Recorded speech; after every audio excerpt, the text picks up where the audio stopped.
Welcome to the channel, guys. We are back again, and today I'm going to be talking about the top 3 fragrances for the month of August that I tried out, so stay tuned for that. If you like the content, hit that like and subscribe button. Really do appreciate it.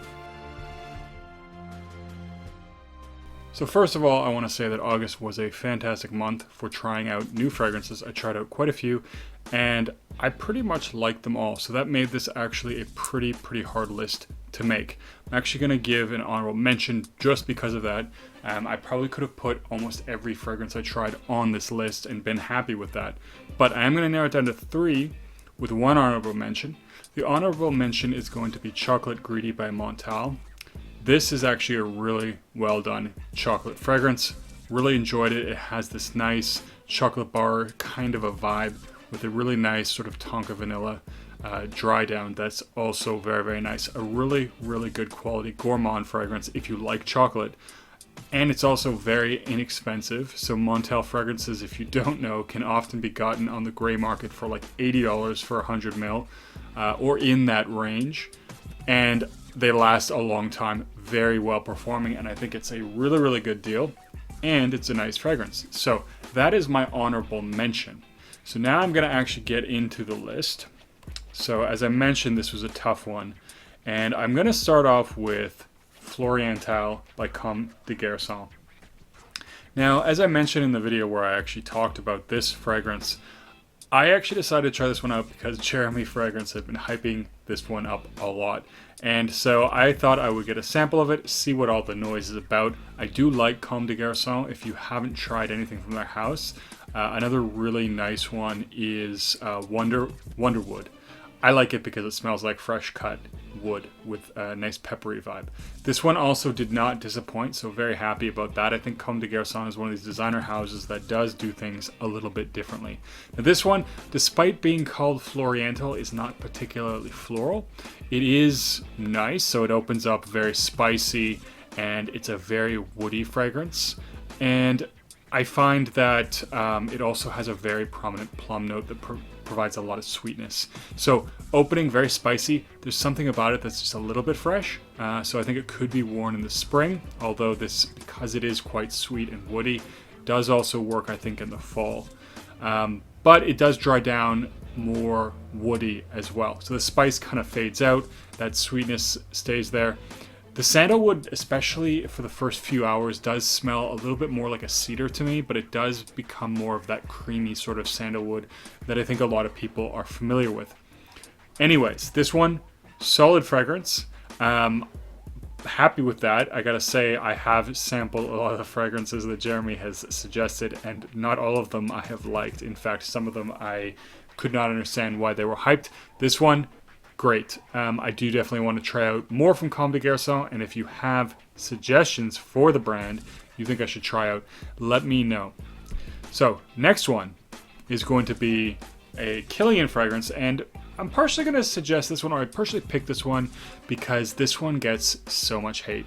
So I really was expecting something really offensive, something really in your face. It is actually quite good as well. So I think this one is hated for no reason, and it is none other than Dark Lord.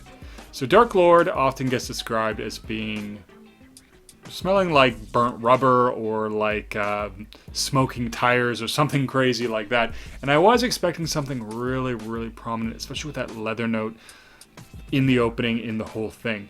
If you've tried Royal Leather, I was expecting something more offensive than that. And it's not that Royal Leather to me is offensive, but the opening is extremely in your face. It's very leathery and very woody, and it's more of an oud kind of a wood, not skanky, but definitely a little bit different. And so I was expecting something like that. Not at all what I got with this fragrance. So it does, at least on my skin, it does definitely have a leathery accord, which occasionally might have a bit of a rubberiness, but what this has is a really beautiful vetiver.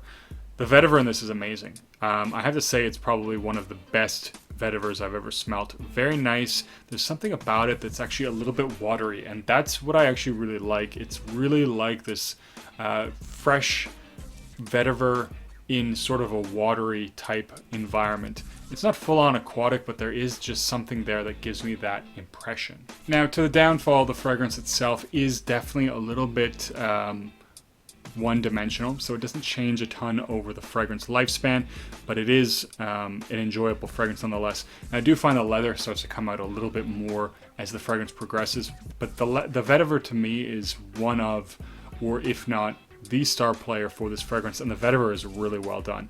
Like I said, it's nice, almost slightly fresh, and it has a nice leathery backbone. And so I don't know why this one is so hated. I don't think it's warranted, and I don't really get that rubbery vibe that everyone talks about. And if you like vetiver and you like leather, I would suggest ignoring what other people have said about this and get a sample, because it might work for you the way it worked for me, and it's really, really fantastic. So, last but not least, and I think my favorite, and again, another one that I think is going to be great for the fall, is Venom of Angel by Piotr Czarnecki. I think I said that right, or sort of right. Now, I was happy about this because I tried Shihan, which is talked about a lot. It's probably the most talked about one in the community, and I'm not really a fan of it. It didn't work for me. It has like tobacco, and it has, I think, coffee, and it also has rum or something in it. And those are notes I love, but something about the way that it's blended just did not work for me at all. So it smelled more like hay. I mean, I do actually have a bottle, a partial left. I might try it again just to see if maybe it's matured a bit, but I don't really get anything that anyone else has talked about. And I could only really smell the coffee a little bit when I was decanting some. So I did decant it out, and my loss for the bottle was pretty small, and so I don't mind. But again, it was not what I was hoping for. But I wanted to try this brand again. I really like the presentation. I like the idea. So this is a one-man show basically, and he's a Polish guy doing this on his own. I really, really like this one. So this one is very sweet and a little bit woody. Now, I did check out on Fragrantica, and people seem to put this as woody more than anything else. And to me, that's not the case. The woodiness is definitely in the background for me. There is a sweetness, so I get that sugar vibe. I also do pick up the white chocolate with the coconut. The coconut isn't really coconutty for me. It's a little bit creamy. But one thing I like about this that it has is that white chocolate. I know chocolate is used a lot in fragrances, but white chocolate is used a lot less. And even a fragrance like Coromandel, which I didn't really like because I found it to be perhaps a little too feminine, or it smelled more like a lady's fragrance. It does have a white chocolate note in it that I really, really enjoy. So with this fragrance, I was quite happy to really start to get that chocolate note, especially on trying it a little bit more and really being able to target it and pick it out as white chocolate. Now, as I mentioned, a little bit of woodiness too in the dry down, but it's a nice, sweet, sensual fragrance. It is a little bit classy, and definitely something I think would be fantastic for a date night or something, because again, that gourmand quality for me I find to be a sensual thing, and that's kind of why I like them so much. And this one does it really, really well. So if you want to try a chocolate fragrance that's different and is not dark chocolate or milk chocolatey, this is a good one, and I would recommend it highly over Coromandel, which to me smelled like white chocolate and lacquer box or something. It did have this old lady kind of a vibe. Very classy, but not for me. Anyways, good performance in this one. Does feel original as well while still being familiar, because it is a chocolatey sweet fragrance, which there are a lot of, but it does stand out in its use of white chocolate. So that is going to be it for the video, guys. Really, really great month.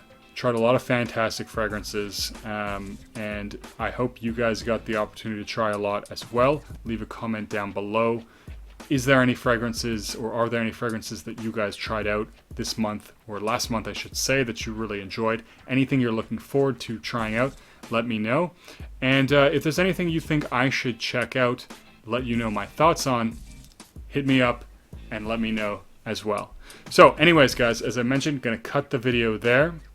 Don't forget to like and subscribe, and as always, I'll see you guys in the next video.